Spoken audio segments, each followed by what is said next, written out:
Surgeons of Reddit, what was the biggest mistake you made while operating on a patient? Actual surgeons got into the wrong intermuscular plane during the initial approach to an anterior based hip replacement and damaged the patient's femoral nerve. They have permanent paralysis of their quad as a result. The reason this thread is mostly full of joke answers and third party retellings is that mistakes like this can be hard to talk about, even behind an anonymous throwaway account. Every time you put on the gown and gloves, there is a small, needling part of the back of your mind reminding you that there's a real chance you may be about to ruin someone's life. It may not be this time, it may not happen in any of the 12 other surgeries you have scheduled this week, or the 50 this month, or the 50 next month, or the 50 the following month. Major, life-altering mistakes are extremely rare, but with enough time and a big enough sample size, rare things happen all the time. That's the reality of being a surgeon. People put their life and well-being in your hands, and at some point you are going to betray that trust and hurt someone. It is going to happen. There is no amount of preparation or care that can prevent it. If you chose this life, you have chosen a life where at some point you are going to lie sleepless in bed at night wondering, I wonder how Mr. Mrs. X would be doing now if they'd never had the misfortune of meeting me. Thank you for responding. This is so true. But I just got a message today from a patient tonight that I thought would hate me. I am switching to a new practice and I sent a letter out to my patients informing them.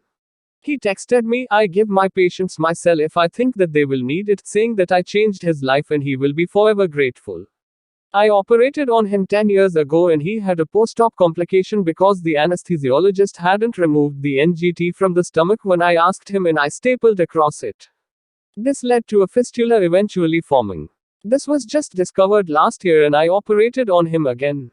It was disastrous and he spent 3 weeks in the hospital. He eventually healed and he can now do things that he never thought that he would be able to do, and he also now qualifies for a kidney transplant, his whole reason for surgery in the first place.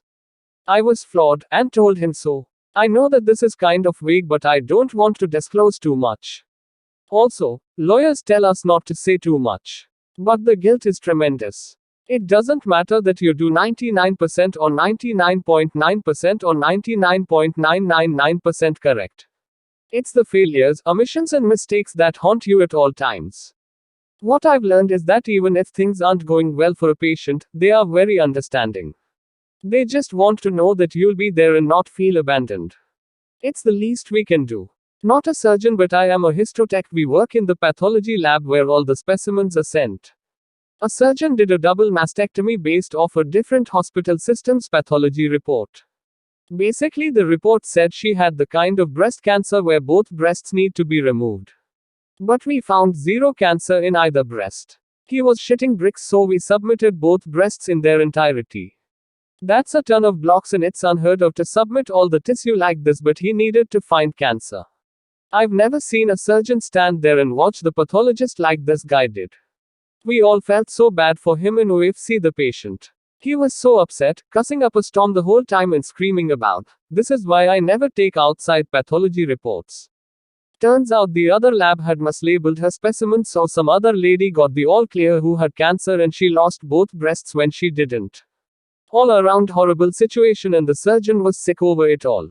Yikes. Those poor women. And that poor doctor. I'm glad it got figured out, but damn. My God. Never realized people messed up like that in the medical industry, doing something as simple as mislabeling. It happens all the time. I also work in a pathology lab and I spend multiple hours every day contacting nurses to solve mistakes that they made. We caught so many things come to us mislabeled or not labeled at all, and we just have to send them back. It's ruined any sense of trust I had in doctors to see all the silly mistakes they make constantly. Med student here, I was watching a knee operation when the surgeon suddenly stopped, looked towards the staff absolutely shocked and asks, "This is the wrong knee, isn't it?" Basically, he was told to operate the wrong knee, and halfway through he realized it was too good looking to be the knee that needed the operation. Luckily, there was no permanent damage done. The team knit everything together and rescheduled the surgery. Not a surgeon, but I had a screw put in to hold together a fracture in my wrist. At the last moment before surgery, the anesthetist told me I could have the surgery with a local rather than general anesthetic as planned. So I let her make the call for me to be awake. During the drilling, my surgeon started complaining at length of why he hates the drill he's using and how it's inferior to the other type or brand. It was apparently the only one he could find at the time and he didn't want to reschedule. Once the screw is in, the surgeon says to close up. Someone asked if the screw should protrude as much as it was. To which he responded, no, but we can get away with it, and you never want to take a screw out and put another in as you essentially wear the thread of the bone. Then silence for about 10 seconds while I feel them shifting wrist around, followed by, actually, we better put a smaller screw in. When I was in recovery, the surgeon was surprised how quickly I woke up and had a slight look of surprise when I told him I was only under local. Next.